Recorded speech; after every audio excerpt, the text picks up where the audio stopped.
À l'époque des Celtes, l'Ardenne est assise sur un trésor naturel. Le minerai de fer regorge dans les sols, de piètre qualité certes, mais très recherchée pour la fabrication d'armes et d'ustensiles ménagers.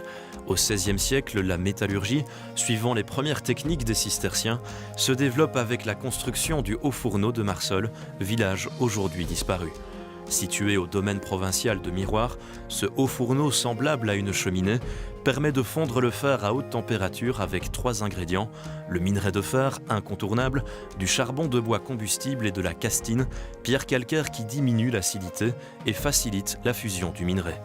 Enfin, pour atteindre les 1560 degrés nécessaires à un feu attisé en permanence et avec un très important volume d'air, 2 soufflets sont actionnés par des engrenages mus par une roue à aube. Tel un moulin à eau, le complexe doit donc être établi en bordure de rivière par des canaux et étangs de retenue. Le massif forestier de Saint-Hubert possède bien des richesses. Et la principale ressource du village de Marsol, c'est évidemment le bois. Pour fabriquer le charbon, les ouvriers se servent des aires de faude dans lesquelles le bois brûle très lentement, sans appel d'air. Des bûches sont placées verticalement, en autant de niveaux et de cercles nécessaires pour atteindre la hauteur et le diamètre voulus, en réservant un espace vide au centre à fonction de cheminée.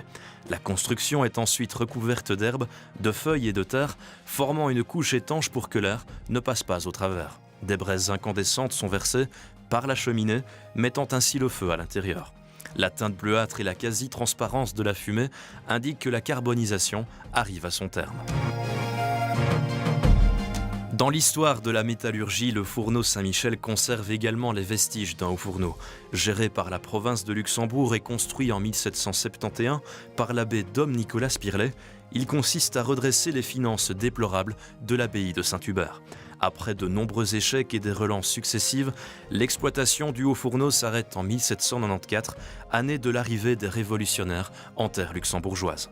Après maintes restaurations et plus de 200 ans d'histoire, l'édifice ne crache plus de fumée, mais fait aujourd'hui partie intégrante du patrimoine de Saint-Hubert.